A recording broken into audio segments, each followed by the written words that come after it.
Olá, bom dia, graça e paz, Deus te abençoe nesta quinta-feira, dia 28 de março, que o Senhor derrame da sua bênção, da sua graça sobre a tua vida, em nome de Jesus Cristo, abençoe a tua casa também com toda sorte de bênçãos em nome de Jesus.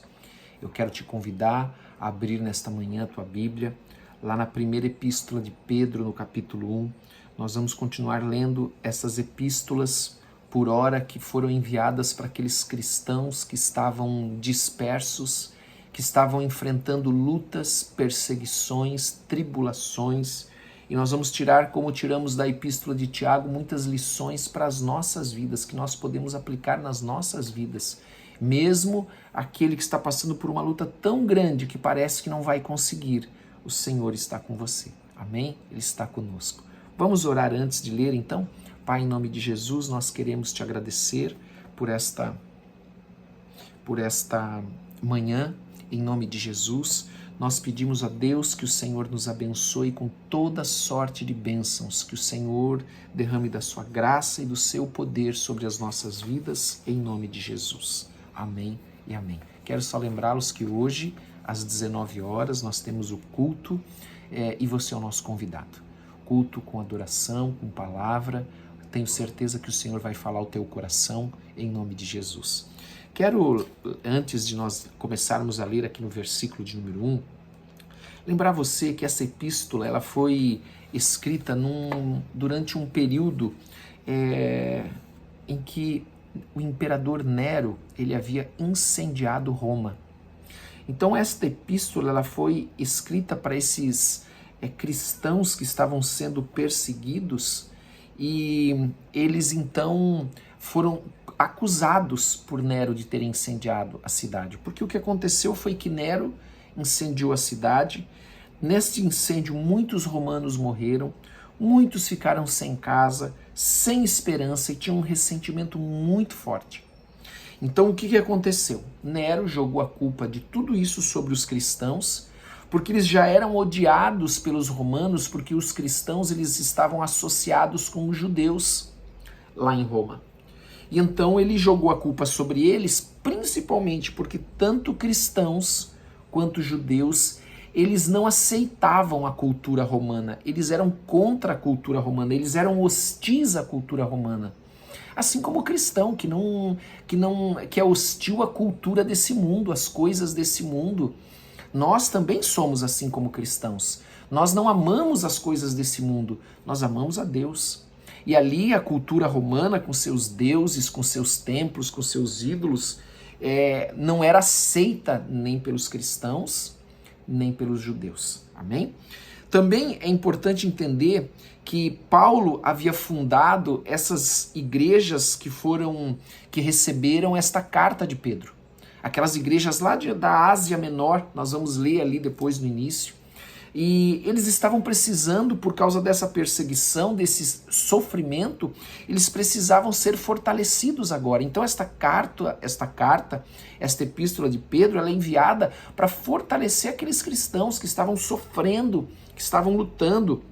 Então, amados, nós podemos aprender aqui nesta carta de Pedro, do apóstolo Pedro, que o propósito dela é que eles continuassem, mesmo em meio a esta perseguição, a esta luta, vivendo de uma forma vitoriosa. E nós podemos, como cristãos, mesmo em meio a lutas, a perseguições, viver de uma forma vitoriosa, sem perder a esperança, sem ficar com o coração amargurado, confiando sempre no Senhor, esperando a segunda vinda de Cristo. São algumas coisas que Pedro fala nesta epístola e que elas cabem a nós, elas servem para nós. Nós podemos trazer isso para a nossa realidade, para as lutas que nós vivemos, sabe, esperando, amado, sabe, levando uma vida obediente, mesmo obediente em como, pastor? A palavra de Deus, mesmo sob pressão, debaixo de lutas, de sofrimento, e fazendo disso uma forma de testemunhar e de evangelizar as pessoas que estão à nossa volta. Você acha que as pessoas que estão à tua volta não estão vendo a maneira que eu e você, que nós nos comportamos quando estamos passando por um momento de aflição e de luta? E não estão se perguntando, mas aonde está? Como que essa pessoa não perde a esperança? Como que ela não fica amargurada? Por que ela confia tanto assim no Senhor? Por que ela é alegre? Por que ela está exultando mesmo no meio dessa luta?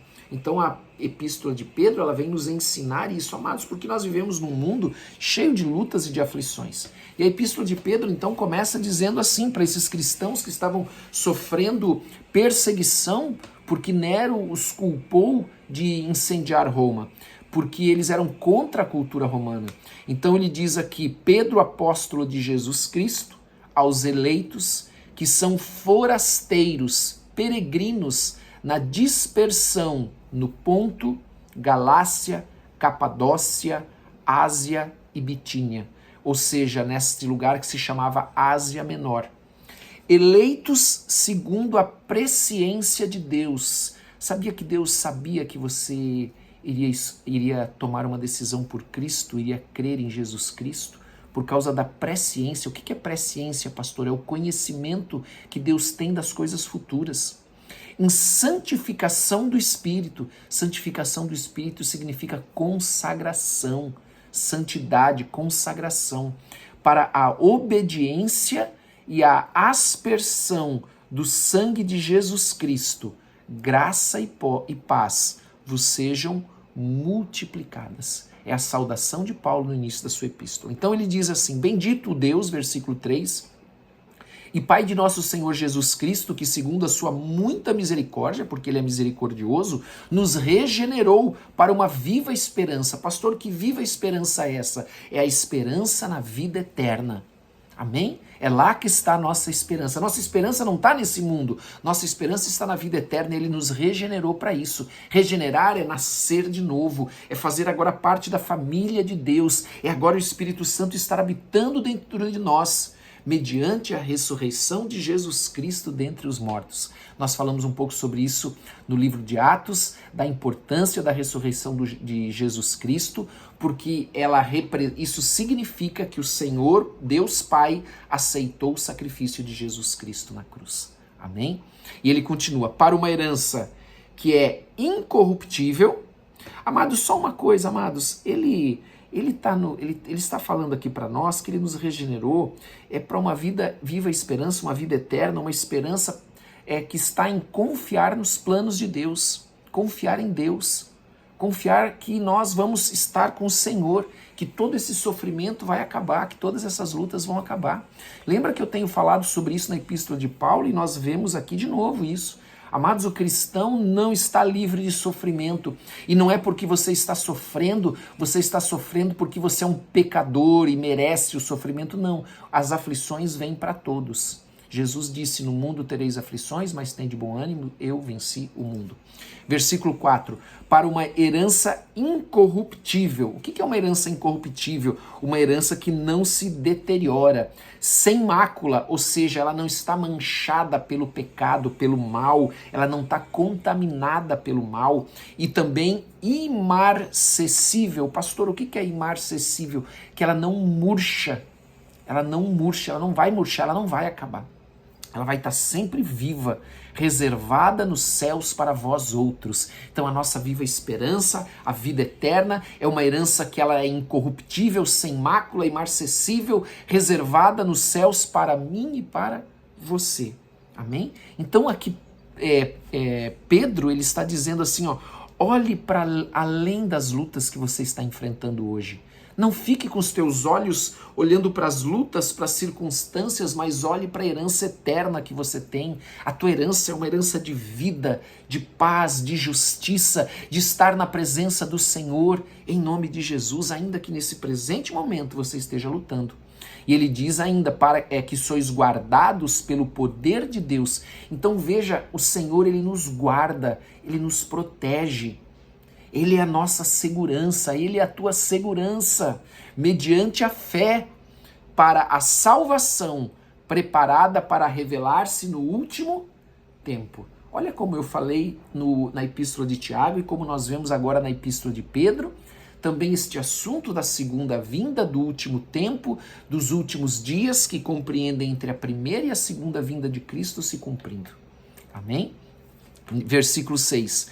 Nisto, ele diz aqui, exultais, embora no presente, por breve tempo, se necessário, sejais contristados por várias provações. Pastor, explica isso para mim. O que significa que nós nos exultamos porque a nossa alegria, a nossa exultação, a nossa alegria, a nossa fé, ela não está ligada às circunstâncias, mas ela está olhando para esta vida eterna, ela está olhando para essa herança eterna, ele está olhando para o nosso futuro que é estar com o Senhor.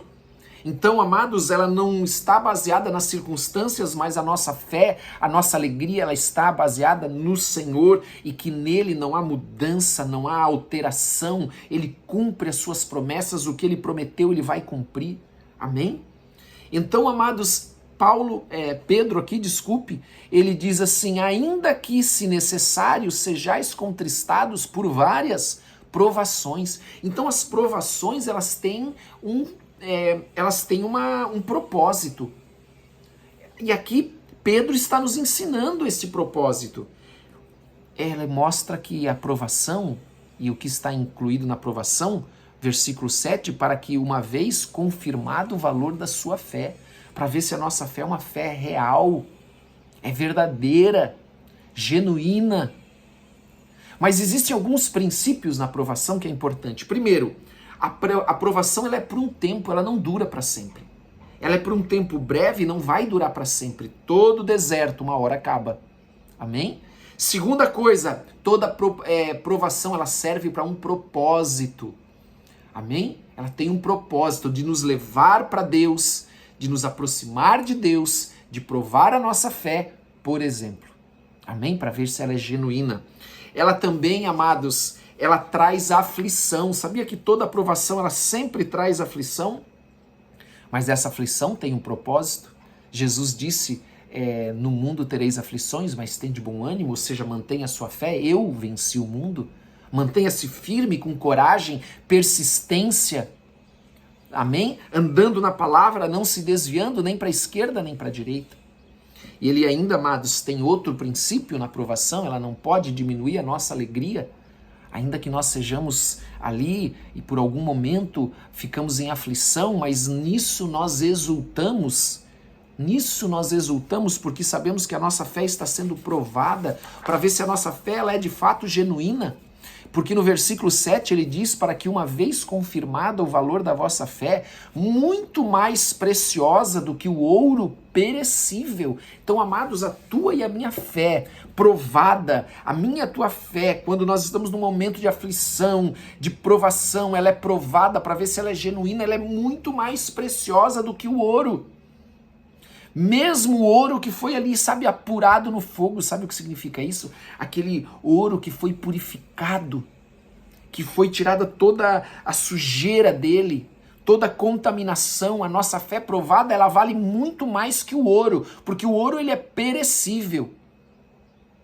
Diz que a nossa fé provada, ela redunda em louvor, glória e honra na revelação de Jesus Cristo. Aleluia. Versículo 8 e 9 nós vamos ler de uma vez só.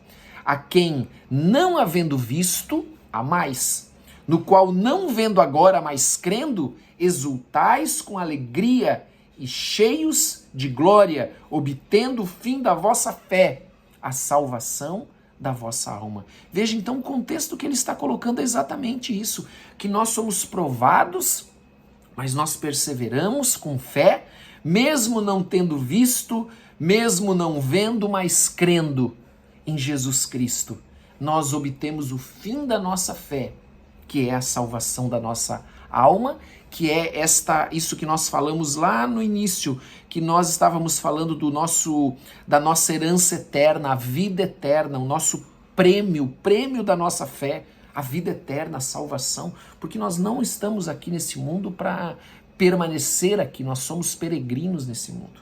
Amém?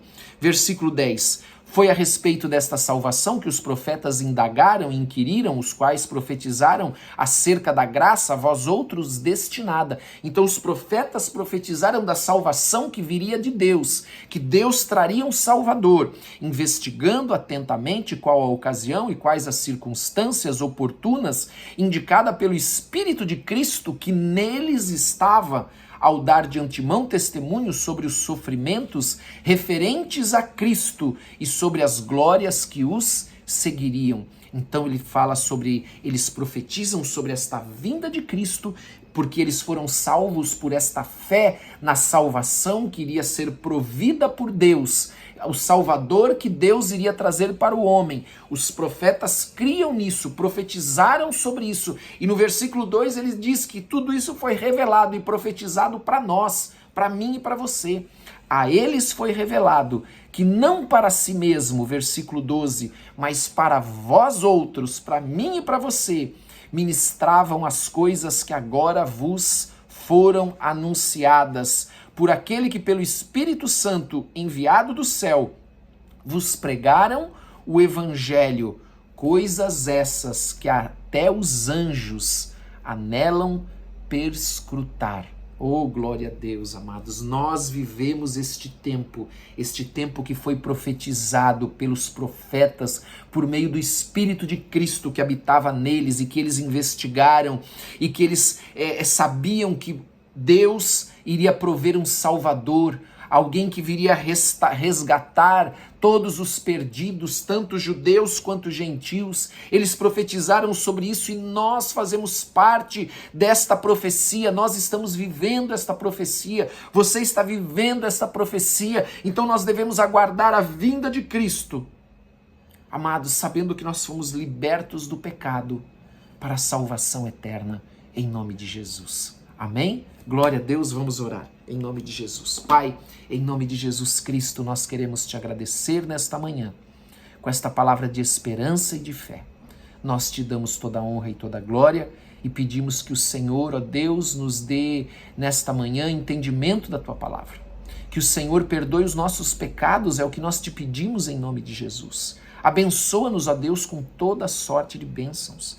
Nós te pedimos, ó Deus, olha para nós neste dia, olha para as nossas casas e nossas famílias, abençoa-nos, Senhor. Em nome de Jesus, nos dá força, nos fortalece o cansado, o abatido, o desanimado. E eu quero profetizar sobre a tua vida neste dia, por meio do nome de Jesus Cristo, que a salvação, ela está entrando na tua casa, em nome de Jesus. Em nome de Jesus, que a salvação por meio de Jesus Cristo está entrando na tua casa e aquele coração duro será transformado num coração que crê, que obedece, num coração ensinável, num coração que ama a Deus. Aquela cerviz dura que não se dobra, será transformada em nome de Jesus. Todo joelho se dobrará perante o nosso Deus. Por isso eu profetizo em nome de Jesus Cristo, a salvação entrando na tua casa, a salvação tocando no coração dos teus, o Espírito Santo convencendo do pecado, da justiça e do juízo, e o Senhor te fortalecendo, te levantando, te dando esperança e ânimo, em nome de Jesus, em meio a aflições, lutas, provações, em nome de Jesus, amém e amém. Glória a Deus, aleluia. Você vê, amados, que o Evangelho, como eu tenho dito, o Evangelho ele ensina que nós passamos por provações, por lutas e por sofrimento, em nome de Jesus. Amém? Glória a Deus. Deus te abençoe, Deus te fortaleça. Tenha um ótimo dia. Até a noite, às 19 horas. Um grande abraço para todos. Não esqueça de dar like, de compartilhar e de colocar nos comentários o teu pedido de oração. Deus abençoe.